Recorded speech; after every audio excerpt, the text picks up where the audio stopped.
Hi guys, welcome to Brandix Reviews. Today I'm going to be talking about Solo, the new Star Wars movie, whatever it's called, Solo, a Star Wars story, is it? I think that's what it's called, I'm not sure. Now, I'm not going to be doing any spoilers in this up till the 2-minute mark, so if you're watching this beyond the 2-minute mark and you don't want spoilers, don't complain because there are going to be spoilers from then on. So my initial thoughts about the film, very good, to be honest. I was expecting, especially after The Last Jedi, which I was quite disappointed by. I didn't think it was a bad film, but I was disappointed by it. It dragged, it was a bit boring, had some letdowns. I was kind of expecting, I had lower standards anyway, let's just put it that way. And this, I think, kind of makes up for that, which I'm happy about. But also, it is a pretty good film as well. Just in general, it wasn't amazing. I'd give it about a 7 out of 10. Now, one main concern was the casting, whether or not the guy that plays Han Solo, I can't even pronounce his name, but whether or not he was going to be even passable as Han Solo, because this is such an iconic character, you can't just recast him willy-nilly. It has to be somebody who has the same kind of magic and charm and charisma that Harrison Ford brought to the role, even if it's just little indications of that. And I think he did an honourable job, which is good enough for me.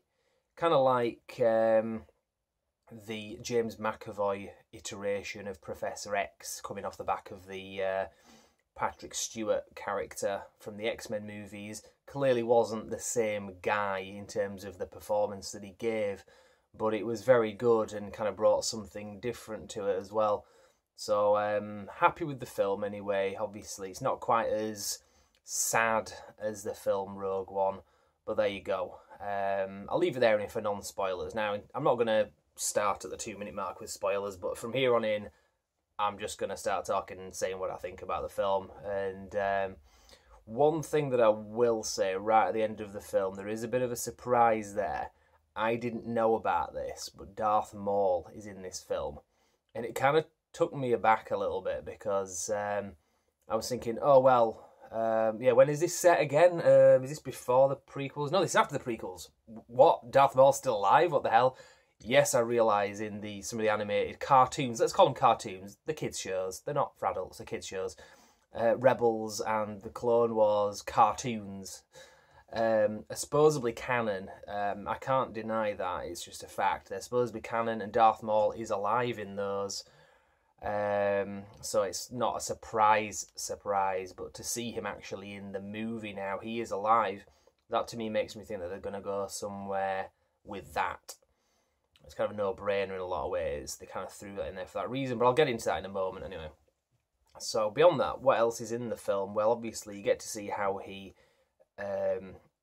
gets hold of the Millennium Falcon, how he gets acquainted with both Chewbacca and Lando Calrissian, who is very good in this, by the way.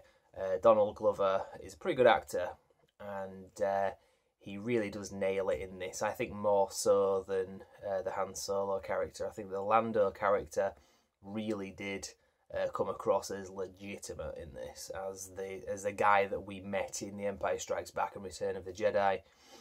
So really, if any character comes back, I'd like to see Lando come back, but really, depending on where they take this franchise in terms of prequels going forward, it's going to be interesting to see how they do that, because there's not really much you can do with Han Solo without taking him right up to the moments before the original Star Wars, at which point it gets tricky, because that should be Harrison Ford at that point. I think this film doesn't say exactly when it's set, but it's clearly a few years before the original Star Wars film. And a few of the casting choices in this were quite good as well. Paul Bettany is the main villain of the film. He doesn't have a lot of scenes in it, but when he is in it, he's very good. And you do kind of feel his overlooming threat in this as well. Not quite like you feel Darth Vader's threat off the back of like 2 scenes in Rogue One. That was really well done, but the Paul Bettany thing in this was very good. Emilia Clarke is in it. Not somebody who I've seen in a lot of things. In fact, the only thing I've ever seen her in was Terminator Salvation. I know she's in Game of Thrones. I'm not a fan of that. Never watched it, so that's why I'm not a fan of it. But she's pretty good in this as well, has to be said. I did like her character in this. And also Woody Harrelson is in this as well, and he's pretty good in it too. But he pretty much comes across as Woody Harrelson in the film. It kind of took me out of it a little bit, but still I like Woody Harrelson, so it's fine. Beyond that, what else can I say about this? The bit at the end, like I say, with Darth Maul, what happens is you find out that there's basically a kind of a crime syndicate. It's nothing as big as the Empire in this. Obviously, there's a presence of the Empire kind of in the background in this film, but that's not what the film's about. It's a bit sort of smaller scale, so you've got like crime syndicates, and it appears that Darth Maul, since surviving getting cut in half back in episode 1, The Phantom Menace, has put himself back together, and you find out at the end he's kind of the head of this crime syndicate called the Crimson Dawn, I think it was called. And you see him in a hologram right at the end when you find out that, obviously a big reveal, who the main like crime boss is. It's him. So obviously he's been kind of taking things a little bit easier than being a Sith Lord or a Sith apprentice, I guess. You saw him in The Phantom Menace, and he's doing things a bit more street level now, but still pretty big threat. And going forward, if they are doing this Boba Fett movie, obviously about bounty hunters and Boba Fett's character, which is close to being confirmed at the moment. It's been said that it's confirmed, but to me it's not confirmed until the studio comes out and says what date it's out. As far as I'm aware, that's not the case. It's been reported, but they could definitely take the Darth Maul character and the Crimson Dawn crime syndicate forward into this with Boba Fett. Possibly even have that as a lead-in to something as an Obi-Wan prequel movie with Ewan McGregor. And as far as I'm aware, Ewan McGregor is up for doing reprising his role. You could have him do something on Tatooine. That would be pretty cool, to be honest. And obviously you could see Ewan McGregor and Ray Parks. I think it was Ray Parks that played Darth Maul in this. It looked like him. I'm pretty sure it was him. As Darth Maul again, and you can see those two face off against each other. Because say what you like about the prequels, and trust me, I will probably agree with you if it's a negative.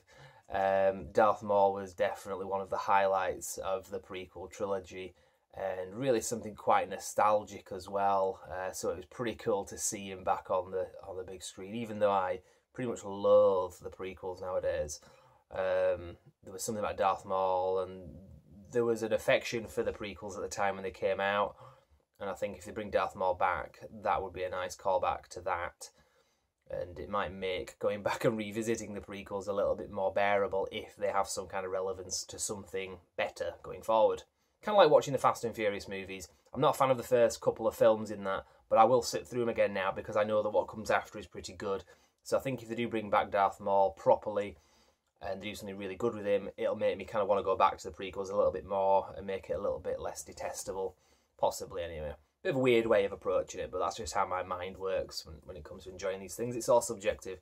So at this point, I'm no longer reviewing the Solo movie, kind of going off on what I think what they might do next and how it could work as a fan, but I suppose that is relevant.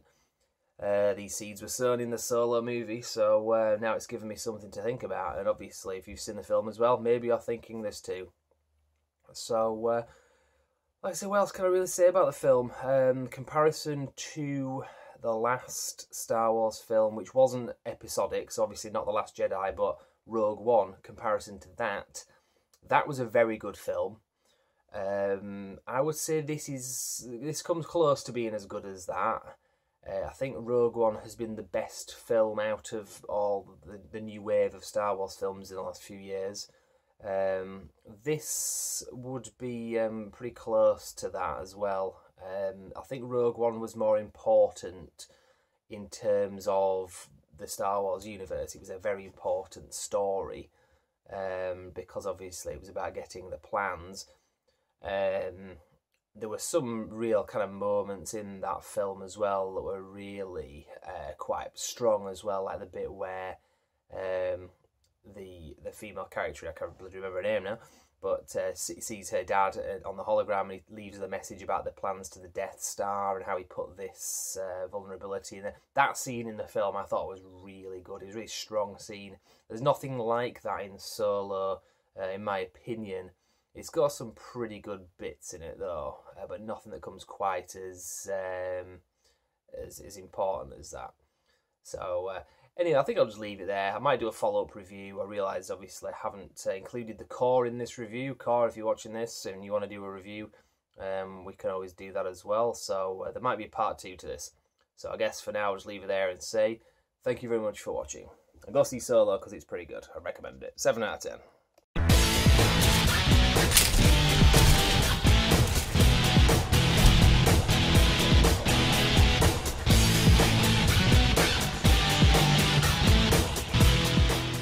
Jizz is the name of the game, and the Topher wants to play the game with you, Buff. Oh!